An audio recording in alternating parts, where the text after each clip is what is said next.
Hi අද අපි cutlet හදමුද?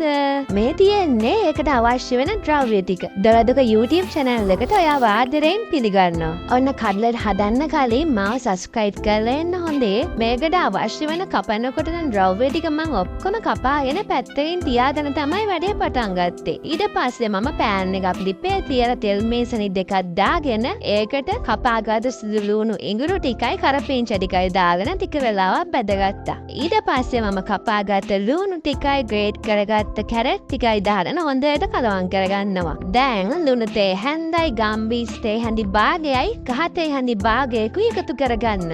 මම මේකට කහ දාන්නේ ලස්සනයි පාටයි පෙනුමයි ඔක්කොම රැකෙන්න ඕන නිසා. දැන් අපි කටු ඉවත් කරලා පොඩි කරගත්ත සැමන් ටික එකතු කරගන්නවා. ඒ වගේම තමයි අර අපි ඉස්සර දාපු කහ වලින් මේ සැමන් වලින් එන අර පිළිකල තියනවා නේද? එන්න එක නැති කරලා දානවා. සැමන් ටික තෙල් එකේ හොඳට රත් වෙනකන් තම්බගත්ත අල ග්‍රෑම් 300 පොඩි කරගමු. දැන් ඉතින් මේ අල ටික අර මිශ්‍රණයට දාලා හොඳට කලවම් කරගන්න. මේක බලන අතර ඉතින් ඔයා මගේ වීඩියෝ බලන්න කැමති නම් මගේ YouTube channel එකට ගිහිල්ලා මාව subscribe කරලා මම වීඩියෝ එකක් දාපු ගමන් දැනගන්න. ඊට එහා පැත්තේ තියෙන notification bell එක ඔබන්න තමතක් කරන්න එපා. දැන් අර ටිකක් දාලා හොඳට කලවම් කරගත්තට පස්සේ අපි අන්තිමට ලුණු කොළ ටිකත් එකතු කරගන්නවා. මේ ටික හොඳට කලවම් කරලා ලිපන් නිවලා මිශ්‍රණය ටිකක් නිවුනට පස්සේ ඔයා ලෙමන් ගෙඩියක යුෂ මේකට එකතු කරගන්න. දැන් මම කට්ලට් දවදන්න බැටර් එකක් හදාගන්න යන්නේ. මම ඒකට බිත්තර දෙකක් ගසාගෙන ඒකට ලුණු තේ හැඳි භාගයක් එකතු කරලා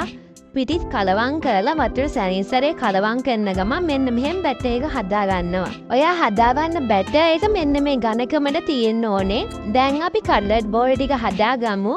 අපි මේ ගත්ත ප්‍රමාණයන් වලින් අපිට කට්ලට් බෝල 30ක් විතර හදාගන්න පුළුවන්. ඔයා මගේ වීඩියෝ බලන්න කැමති නම් මගේ YouTube channel එකට ගිහිල්ලා මාව subscribe කරලා මම වීඩියෝ එකක් දාපු ගමන් දැනගන්න. ඊට එහා පැත්තේ තියෙන notification bell එක ඔබන්න තමතක් කරන්න එපා. ඒ වගේම ඔයා මේ වීඩියෝ එකට කැමති නම් මේ වීඩියෝ එක like එකකුත් දාන්න හරිද? දැන් ඉතින් අපේ කට්ලට් ටික අර බැටර් එකේ තවරලා බිස්කට් කුඩු තවරලා බැද ගන්නයි තියෙන්නේ. කට්ලට් හදනකොට ගොඩක් අය දෙන ප්‍රශ්නයක් තමයි කට්ලට් ටික බදිනකොට ඒවා පුපුරලා යන එක. ඒත් ඔයා මේ රෙසිපි එකට හැදුවොත් ඔයාට එහෙම ප්‍රශ්නයක් එන්නේ නැහැ. මේ කට්ලට් ටික රන්වන් පාට වෙනකම් බැද ගන්න. ඔයාට මේ වගේ තවත් රෙසිපි ගැන දැනගන්න ඕන නම් පහලින් කමෙන්ට් එකක් දාගෙන යන්න. මම ඉක්මනටම වීඩියෝ අරගෙන එන්නම්. බලන්න මේ කට්ලට් වල තියෙන ලස්සන.